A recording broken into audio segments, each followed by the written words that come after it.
De retour sur le plateau de NCI 360 et Martial Cobry, ingénieur des techniques agricoles, citoyen engagé sur les réseaux sociaux, analyste, a pris la place de Serge Kofi. Martial Cobry, bonsoir. Bonsoir Ali. Merci de nous rejoindre. Merci de m'avoir invité. Merci, vous nous avez rejoint surtout parce que vous êtes un spécialiste oui, dans le café cacao et le chocolat.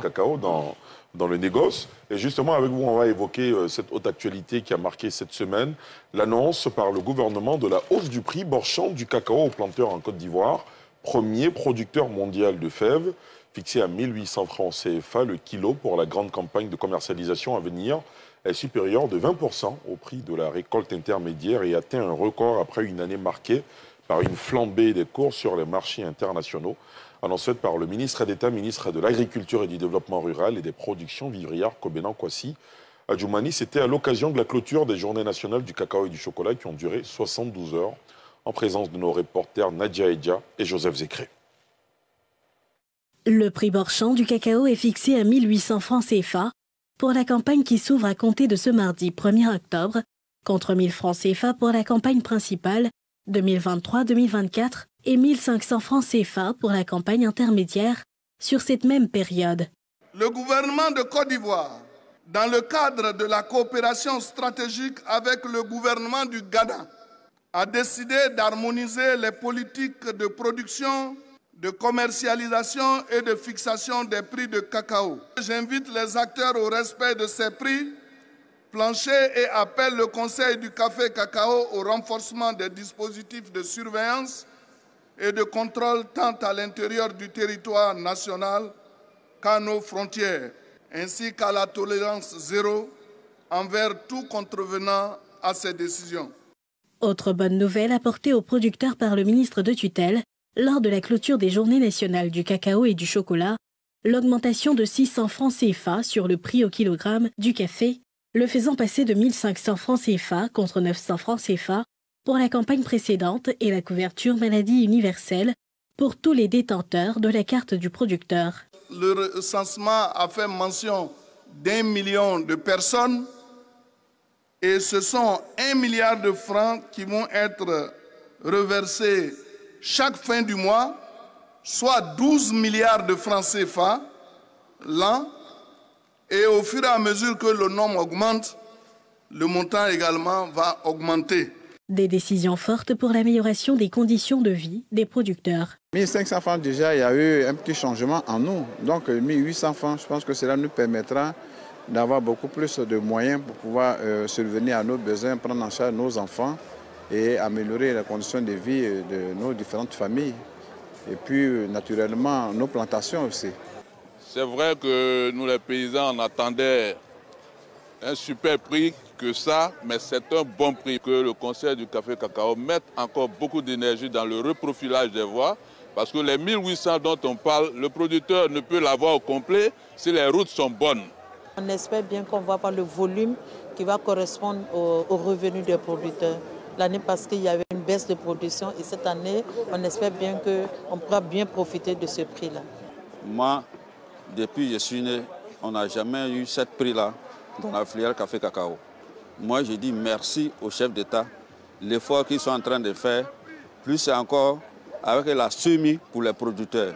Le kilogramme qui s'achetait à 825 francs CFA pour la campagne 2019-2020 est monté à 1000 francs CFA en 2020-2021 avant de rechuter à 825 francs CFA en 2021-2022, puis de remonter à 900 francs CFA en 2022-2023 et à 1000 francs CFA pour la campagne 2023-2024. Les 1800 francs CFA fixés pour cette campagne représentent presque le double du prix le plus élevé sur ces 5 dernières années. Khalilou Koulibaly, on commence avec vous, vous qui êtes économiste. Comment vous appréciez cette hausse du prix du kilogramme du cacao? Déjà une très bonne chose, déjà 20% sur le revenu des paysans, c'est une très bonne chose. Au regard donc, de ce qu'on a connu par le passé, je crois que c'est la plus grande hausse qu'on ait actuellement. Et puis le mécanisme de fixation des prix également, pour moi, qui me rassure, et rassure toutes les parties prenantes.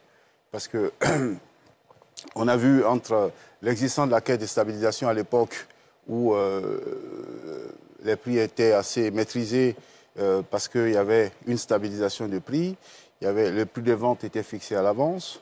Hein. l'État faisait la compensation sur les fluctuations des marchés physiques et les marchés à terme, qui a permis donc à la Côte d'Ivoire, à Félix Houphouët-Boigny, donc de bâtir la Côte d'Ivoire moderne. Et c'était vraiment sur les seuls revenus du cacao. Donc ça veut dire que la caisse de stabilisation a bien fonctionné jusqu'à ce qu'à un moment donné, on ait eu cette concurrence malaisienne et indonésienne qui ont fait chuter le prix du cacao. Et puis finalement, en 1988, quand il y a eu l'appréciation du dollar et la baisse donc la baisse du prix, ça fait que bon, la Côte d'Ivoire est tombée dans des difficultés, ce qui nous a valu à la fin, jusqu'à 1999, le programme d'ajustement structurel. Mais bon, on a tenté notre aventure, hein, on a vu ce que ça a donné, c'est la libéralisation totale.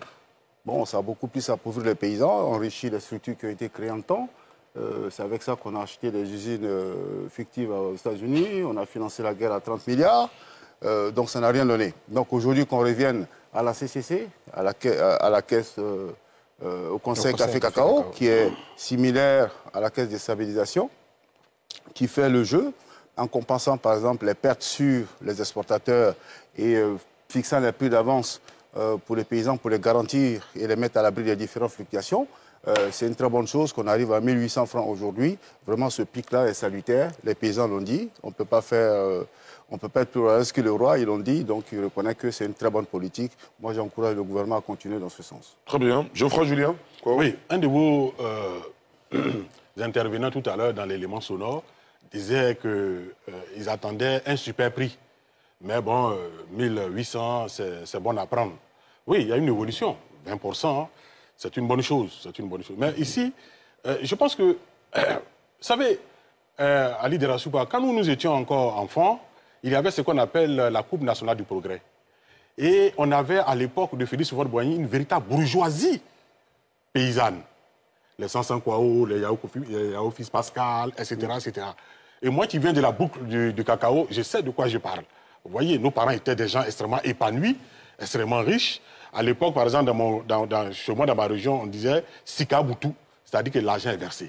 Vous voyez? Donc, c'est pour montrer qu'il y avait une véritable bourgeoisie dans les choses sous l'ère Houphouët. Et puis, bizarrement, cette bourgeoisie a disparu. Aujourd'hui, c'est la misère totale. Quand vous partez dans nos villages, vous donnez 500 francs à un paysan, mais il vous donne une bénédiction ad vitam aeternam. Vous voyez? Et donc, là, il y a des explications à faire. Pourquoi hier, nos paysans étaient extrêmement nantis et qu'aujourd'hui, ils ne le sont plus. Ils sont aujourd'hui de plus en plus pauvres. Il y a matière à réflexion. Autre chose, c'est que je vois une sorte de contradiction. Le parti au pouvoir actuel s'appelle le RHDP. Le RHDP est un parti libéral qui fait partie de l'internationale libérale. Qu'est-ce que c'est que le libéralisme? C'est la libéralisation. C'est l'offre et la demande. Mais bizarrement, un parti libéral qui applique une méthode communiste. C'est quoi la méthode communiste? La méthode communiste, c'est quoi? C'est ce qu'il a dit, le Conseil Café Cacao. C'est-à-dire la fixation des prix, le blocage des prix. On dit, bon, écoutez, nous, on vous donne un prix, on fait la stabilisation, de sorte que dans les moments vastes, on vous donne un prix, mais aussi dans les moments de vaches maigres, il est évident que nous allons soutenir ce prix. Mais ça, c'est une intervention de l'État. C'est ce qu'on appelle l'interventionnisme, l'État-providence. Ça, c'est une mesure anti-libérale. Je pense que la meilleure des choses à faire aujourd'hui, c'est de suivre l'exemple d'un pays comme le Cameroun. Vous voyez, tout à l'heure, avant de venir ici, j'ai regardé un peu sur le site de Sika Finance. Au Cameroun, dans le premier trimestre de cette année, le prix du kilo de l'or brun, c'est-à-dire du cacao, était à 5 200. Aujourd'hui, il est à 4 000. Vous voyez? Et nous qui sommes les premiers producteurs au niveau mondial, dans le premier trimestre, c'était 1 500 et maintenant, c'est 1 800. Mais pourquoi? Parce qu'au Cameroun, ce sont les paysans eux-mêmes qui se contentent de chercher leur acheteur. C'est-à-dire le marché est totalement libéralisé. Je pense qu'il faut s'adapter au temps et prendre des exemples qui marchent et surtout sortir nos paysans de la paupérisation. Très bien. Anselme, Oula? Oui, M. Diarra-Souba. Je crois que c'est une nouvelle, c'est juste une nouvelle. Il faut aussi admettre que c'est une avancée. Une avancée, mais pourquoi je dis que c'est juste une nouvelle et rien d'autre? Je dirais même, comme certains le disent, ce n'est que de la peau de perlimpinpin. Mais pourquoi nous le disons? Parce que l'État lui-même avait fait une promesse aux paysans, aux planteurs. L'État avait promis aux planteurs de payer 60% du prix mondial du cacao aux planteurs. Et quand on vient nous dire aujourd'hui que le cacao se paye à 1800 francs, nous disons que l'État n'a pas tenu sa promesse. Il y a problème là. Il y a problème là. Vous voyez, ils vont nous dire que hier, c'était à tel prix, c'était cela. Mais, M. Diarra-Souba, nous sommes quand même le premier producteur mondial de cacao dans le monde. Est-ce que vous trouvez normal que des États, restons en Afrique, des États qui viennent après nous, je prends par exemple le Cameroun, dont il a parlé tout à l'heure, dont a parlé M. Kouao, qui est en 5e position. Est-ce que vous trouvez normal qu'au Cameroun, le prix du cacao soit plus élevé qu'en Côte d'Ivoire? Le Cameroun, qui est en 5e position, ne produit que 300 000 tonnes par an. La Côte d'Ivoire produit environ 2 millions de tonnes de cacao. Le Nigeria, qui est le 4e producteur mondial, qui produit 315 000 tonnes par an. Au Nigeria, là-bas, on achète ce cacao-là à 4 003 francs le kilogramme. Donc, il est temps que l'État de Côte d'Ivoire revoie sa politique de commercialisation du cacao. C'est important. Parce que nous vendons à thème, nous vendons à la production. Donc, il est temps de revoir ça. Il est temps de revoir cette politique, faire en sorte que la gestion de cette filière-là soit confiée aux planteurs eux-mêmes. De sorte à ce que nous cessions de vendre à thème nos produits. Quand nous allons changer de système, vous verrez que désormais, nous serons à mesure de respecter nos engagements de 60% et même aller au-delà. Yacoub Doumbia? Oui, alors, vous savez, j'ai posé tout à l'heure un principe de base du débat relatif justement à la justification des arguments par des faits probants relatifs à la cohérence. Parce que la cohérence fonde la logique, la rationalité, la stabilité et même l'honnêteté. Et enfin, j'ai parlé de la transparence de l'émetteur. Le frère vient d'aborder un sujet très intéressant. Quand vous dites le frère, vous faites allusion à Je parle Oula, de M. Oula Anselme. Oula Anselme a abordé un sujet très intéressant. Lequel? Parlant de la libéralisation. Et je suis très bien placé pour en parler, justement. Dites-nous. En 2000, quand son parti était au pouvoir, il y a eu la libéralisation. Mais qu'est-ce que ça donnait? En 2006, il y a eu un rapport d'audit de l'Union européenne sur la filière café-cacao. En 2006. Ce rapport de 200 pages, qui est consultable, tout le monde peut le consulter, avait relevé 3 grands dysfonctionnements sous leur régime. Le premier dysfonctionnement était d'ordre organisationnel. Le deuxième dysfonctionnement était d'ordre juridique et le troisième dysfonctionnement était d'ordre financier. En ce qui concerne le dysfonctionnement organisationnel, le rapport a révélé une floraison de structures. C'était l'époque florissante des CCC, la Bourse du café et du cacao, l'autorité de régulation du café et du cacao, le Fonds de développement et de production du café et du cacao, et puis le Fonds de régulation et de contrôle du café et du cacao. Le rapport dit que cette floraison de structures a rendu illisible la gestion de la filière au point où il n'y avait pas de statistiques fiables pouvant permettre d'évaluer le volume de cacao traité. C'est le rapport qui le dit, le rapport est disponible. Le rapport poursuit, toujours dans le dysfonctionnement organisationnel, pour dire que les directions générales de ces structures étaient en conflit permanent avec les conseils d'administration, les directions agissant sans se référer au conseil d'administration. D'ailleurs, cela ça a été illustré par l'achat d'une ferme, en fait, d'une structure de vente d'œufs. La BCC a acquis une structure de vente d'œufs. une structure censée défendre les intérêts des producteurs se retrouve à aller défendre les intérêts des fermiers. Ça, c'était le deuxième niveau de dysfonctionnement en ce qui concerne le dysfonctionnement organisationnel. Le rapport a révélé encore qu'il y avait un sureffectif de ces structures. En plus, il y avait des gens qui n'existaient pas, qui étaient payés. Donc, il y avait un problème d'emploi fictif. Sur le plan du dysfonctionnement juridique, le rapport a révélé que ces structures fonctionnaient en dehors du cadre juridique pour lequel elles ont été créées. Donc, ces structures étaient des structures commerciales, mais percevaient des fonds de l'État. Et enfin, en ce qui concerne le dysfonctionnement financier, le rapport a révélé que sur 400 milliards collectés sur le dos des planteurs, seulement 130 milliards leur ont été rétrocédés. Soit 270 milliards sont allés directement dans les poches de ceux qui géraient ces structures. Ce n'est pas moi qui le dis, c'est le rapport qui le dit. Le rapport de la Banque mondiale et du FMI, consultable toujours, dit en 2008 qu'il y a eu 400 milliards qui ont disparu des caisses de l'État. Qu'est-ce que la stabilisation nous a apporté? Qu'est-ce que la libéralisation nous a apporté? Absolument rien. Donc, vous avez beau jeu de venir vous asseoir et de dire que rien ne va, rien ne va. Non, frère. Et puis, je vais poursuivre en te disant que ça n'a rien à voir avec la rocambolesque affaire de l'usine de Fulton, dans laquelle 100 milliards de nos francs ont disparu. Tout le monde est témoin de ça ici. Donc, en matière de bonne gouvernance, vous n'avez pas de leçon à donner. Et parlons maintenant du cas du Cameroun. Le Cameroun produit, lui, il a dit 300 000 tonnes. 300 000 tonnes, c'est quasiment la moitié de la production de Diokwe. La moitié de la production de Diokwe. La Côte d'Ivoire a fait un choix.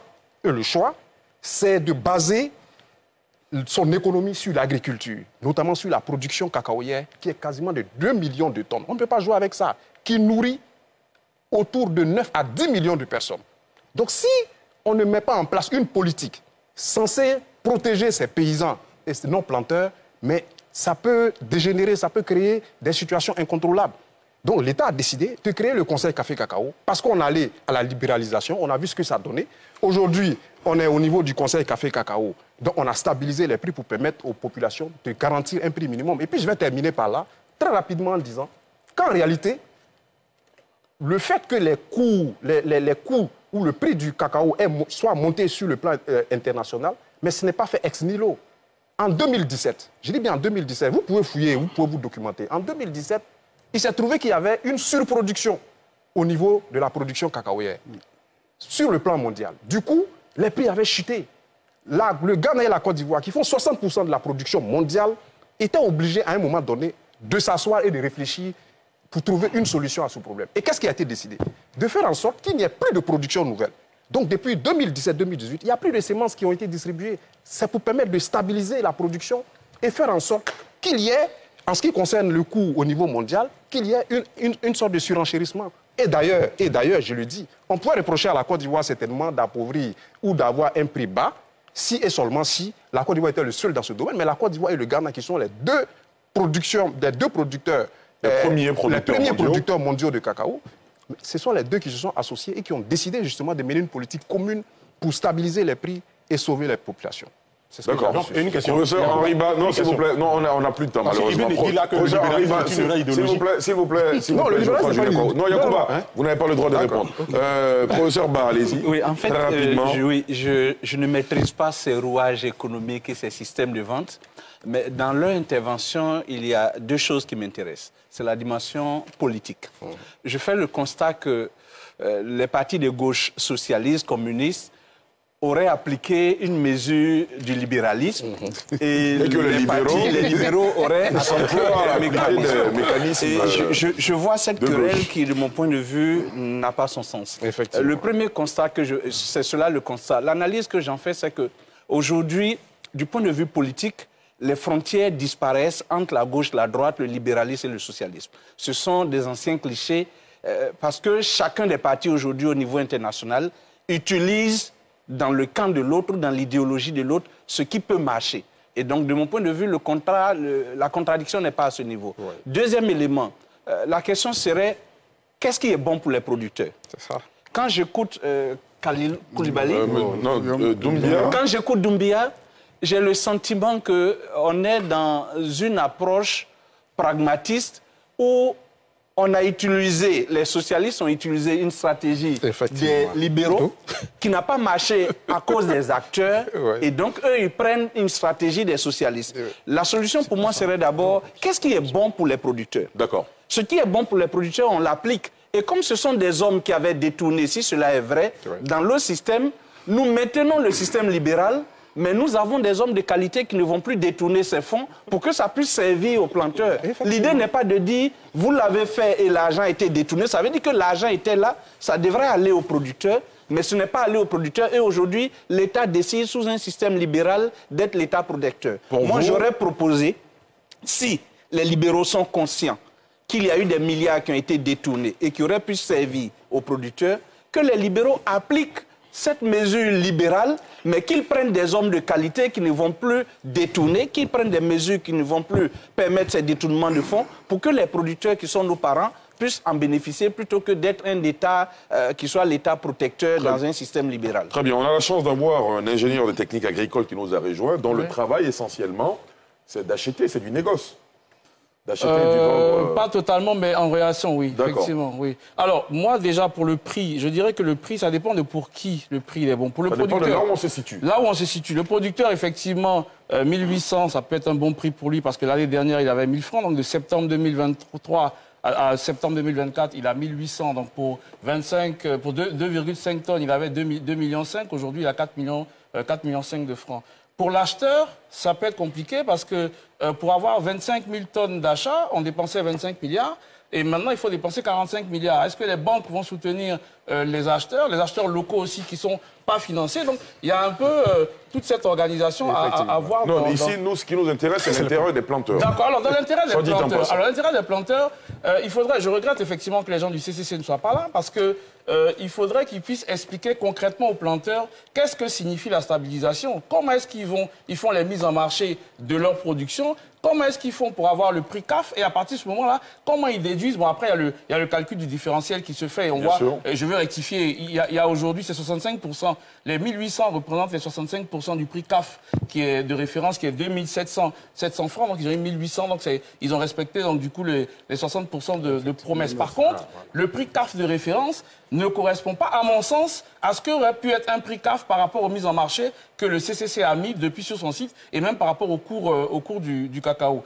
Je voulais faire aussi un plaidoyer pour les producteurs. Allez-y. Parce que ce qui se passe, notamment dans la commercialisation intérieure du cacao, c'est quand même assez... Déjà, le sac, la sacherie, le sac de cacao qui est utilisé par les producteurs, il fait 400 grammes. La tare, elle fait 1 kg. Donc il y a déjà 600 grammes qui sont dans le vide, qui sont pour l'acheteur. Ensuite, quand ce producteur qui n'a pas de sac de jute, parce que c'est le sac de jute qui est conseillé, il prend les sacs qu'on appelle les sacs Boro, les sacs en sachet, en plastique, on lui fait une ponction de kilos. Je prends un exemple. Vous arrivez, par exemple, avec 7 gros sacs de Boro pour pouvoir le vendre. On vous déchire les sacs de Boro, on les met dans des vieux sacs de jute et ça vous fait beaucoup plus de sacs de jute et on vous enlève, par exemple, vous avez 7 sacs de Boro, vous les envoyez et ça vous fait 11 sacs de jute, on vous enlève 11 kilos au lieu de 7 kilos qu'on aurait pu vous enlever. Donc il y a déjà ça, l'État doit pouvoir, je ne sais pas comment est-ce qu'il va faire, mais pouvoir contrôler le fait que le producteur doit d'abord pouvoir avoir les sacs pour lesquels il est ponctionné. Il est ponctionné pour des sacs, il faut qu'il reçoive les sacs avant les caboussages pour qu'ils mettent ces sacs dans des sacs de jute et pas qu'ils soient encore obligés d'acheter des sacs de Boro à 300 ou 400 francs pour pouvoir encore mettre son cacao dedans. Ce qui fait que même le sac le cacao dans les sacs de Boro, il altère la qualité du cacao. Donc le producteur peut être doublement perdant s'il continue d'utiliser ce genre de sacs. Donc il faudrait, pour avoir du cacao de qualité, régler aussi ce problème. D'accord, voilà. J'ai une question à vous poser. Nos chemins se sont croisés à la faveur de la Journée nationale du cacao et du chocolat. Oui. Donc vous y étiez, je vous ai vu de mes propres yeux.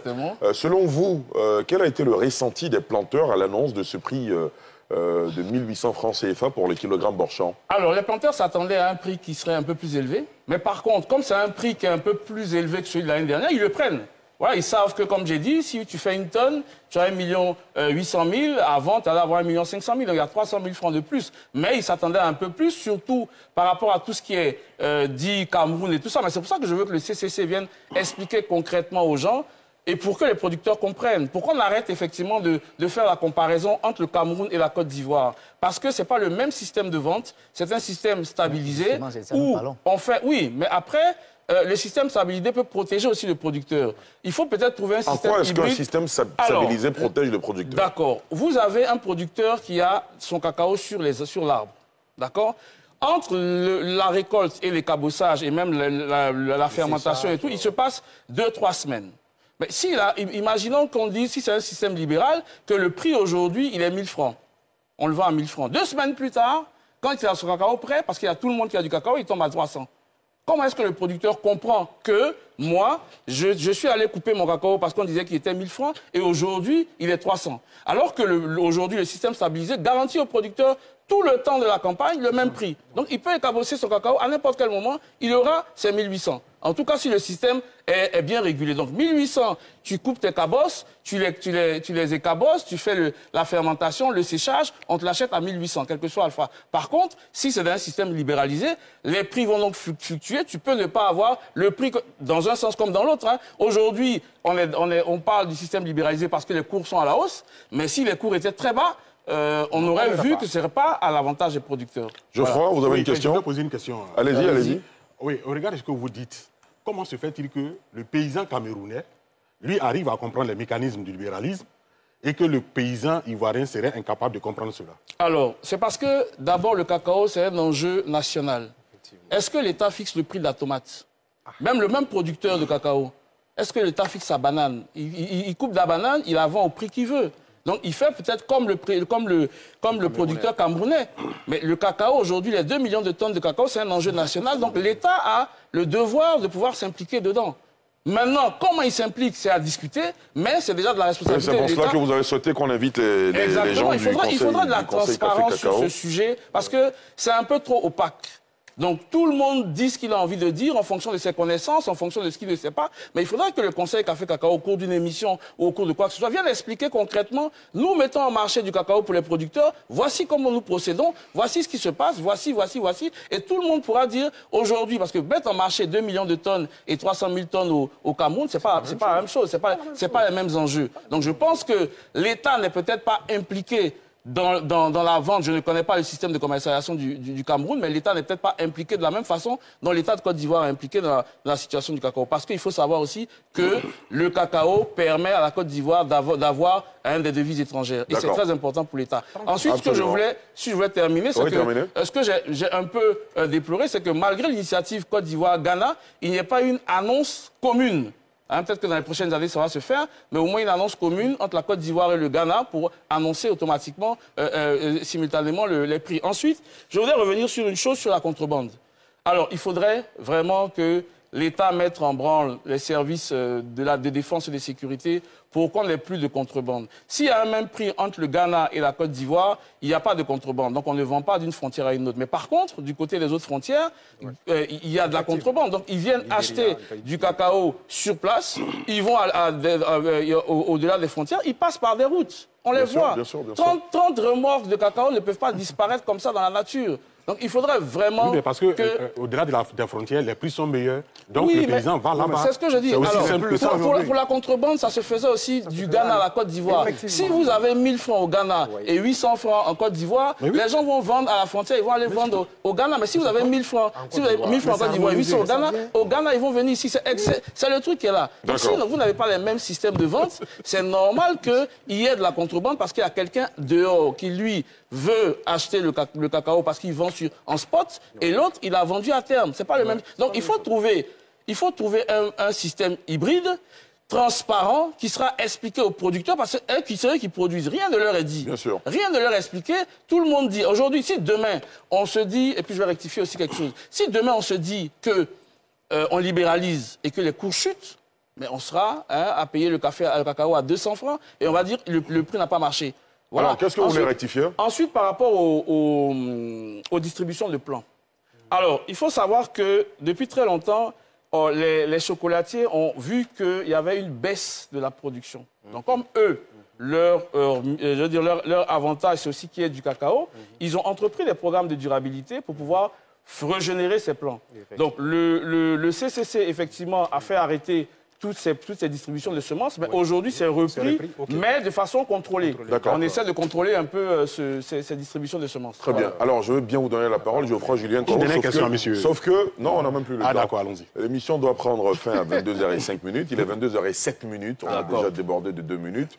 Ce qui veut dire que le dernier sujet au menu de cette émission sera abordé certainement le dimanche prochain. En tout cas, qu'il me plaise de vous dire merci d'être venu faire le débat. Yacouba Doumbia, Khalilou Koulibaly, professeur Henri Ba, Martial Kouri, Oula Anselme, Geoffroy Julien Kwao. Merci d'être venu. Merci à tous les téléspectateurs et internautes qui nous suivaient.